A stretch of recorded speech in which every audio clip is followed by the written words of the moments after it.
At ayan mga crypto, pinag-uusapan po ngayon sa buong mundo ng digital finance ang makasaysayang kaganapan nitong nakalipas po na August 19, kung saan ang CEO ng Ripple na si Brad Garlinghouse ay naglakas loob na magsalita at magbahagi ng kanyang mensahe matapos ang kanyang pagpupulong o meeting sa White House.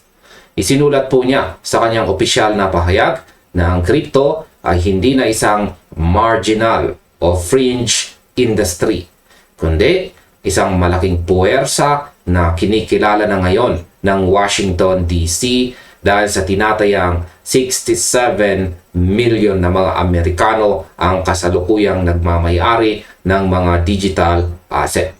Isang bilang na kumakatawan sa halos isa sa bawat apat na mamamayan. Ayan. 67 million Americans.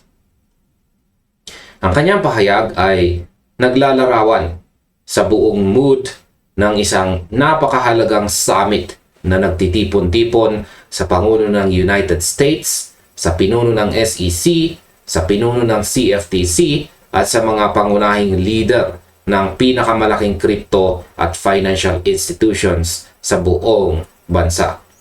Si Garlinghouse ay personal na dumalo upang katawanin ang Ripple at XRP sa pinakamataas na antas ng paggawa ng patakaran sa Amerika. Ngayon, para sa akin, ang ganitong antas ng pag-upo sa mesa kasama ang mga pinakamataas na opisyal ng pamahalaan ay nagpapatunay lamang na ang mga taon ng pakikipag-ugnayan at pagsusumikap sa community ay nagbunga na ng mga konkretong resulta. Hindi na basta-basta binabaliwala ang industriya, kundi aktibo na itong kinukonsulta sa pagbuo ng mga batas at regulasyon. Ayan, sa larawang ito po yan si Brad Garlinghouse. Ngayon ay paano ba inilarawan ang tungkulin ng Pangulo sa pag-unlad ng industriya? Sa kanyang mga pahayag, hayagang pinuri po ni Garlinghouse ang dedikasyon at pangako ng kasalukuyang administrasyon sa pagtataguyod ng inobasyon or innovation sa larangan ng digital assets sa United States.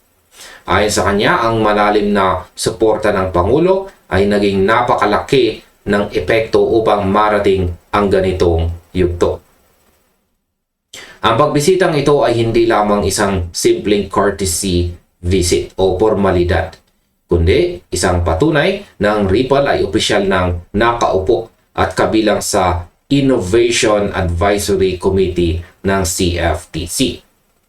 Kasama po ang iba pang mga higanteng kumpanya tulad ng Coinbase, Chainlink at saka Gemini. Ang buong industriya ay tuwiran ng isinasama sa mismong proseso ng regulasyon. Ipinapakita po nito na ang dating agwat sa pagitan ng mga traditional na regulator at ng mga kumpanya ng crypto ay unti-unti nang pinabubuti sa pamamagitan ng dialogo at kooperasyon.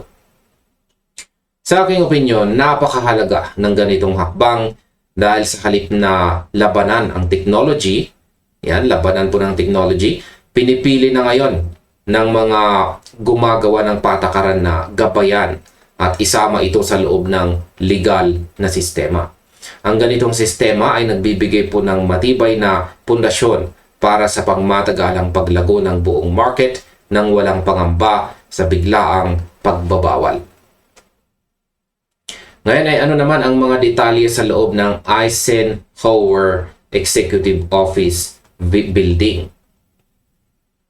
Yan, ang Eisenhower Executive Building. Ang meeting po na naganap dito ay nagdala ng sari-saring mahalagang announcement mula sa iba't ibang ahensya ng pamahalaan. Hinimok po ng Pangulo ng United States ang Kongreso na agarang ipasa po ang Digital Asset Market Clarity Act na ayon sa kanya ay isa pong batas na magpapanatili sa bansa na manguna sa buong mundo pagdating sa technology. Sinang-ayunan din ito ng CEO ng Coinbase. At siya po ay si Brian Armstrong. At siya ay naglarawan sa nasabing panukala bilang isang tunay na bipartisan compromise na pinagkaisahan ng magkabilang partido. Kasabay naman nito ay naglabas din ang SEC chairman na si Paul Atkins ng isang bagong crypto fundraising proposal. Kabilang na po ang $75 million na taunang exemption para sa mga digital asset raises. Habang naglabas naman ang treasury ng kanilang stablecoin framework isang araw bago po ang meeting. Isang interesting na detalye na rin ang pinuna ng mga community members kung saan napansin nila na sa eksaktong 589 days na lumipas mula sa pribadong hapunan ni Guarding House kasama po si Trump noong January 2025 hanggang sa kanyang pagbabalik sa White House nitong August 19. Para sa mga sumusubaybay kay XRP, ang numerong ito ay matagal nang naging simbolo ng kanilang mga inaasahan. Kaya naman ang timing ng mga kaganapang ito ay talagang pinag-usapan ng marami. Ano naman ang mga susunod na hakbang? Papalapit ang September 15. Habang tinitingnan po natin ang mga susunod na kaganapan, ang Clarity Act ay nakatakdang dumaan sa isang mahalagang Senate procedural vote sa darating po na September 15, kung saan kakailanganin nito ang 60 votes upang tuluyang umusad. Dahil ang Kongreso ay babalik mula sa recess sa September 14, ayan, halos wala ng space para sa anumang pagkaantala o pagka-delay. Ang presensya po ni Guarding House at ang mga salitang kanyang ginamit pagkatapos po ng meeting ay malinaw na sinyales na ang sandaling ito ay nagsisilbing pundasyon para sa mas malaking architecture ng regulasyon na binubuo ngayon. Hindi na po naghihintay ang administrasyon dahil ang SEC at CFTC ay parehong mabilis na umaabante nag-aabante po ng mga patakaran sa pamamagitan ng aksyon ng ahensya. Katunayan, ang Innovation Advisory Committee ng CFTC ay nagdaraos na rin ng kanilang unang pampublikong meeting upang talakayin ang mga regulasyon sa crypto, prediction markets, at saka artificial intelligence. At ayan, sa kabuuan, naniniwala po ako na ang mga kaganapang ito ay nagpapakita ng isang bagong yugto para sa buong industriya ng digital assets.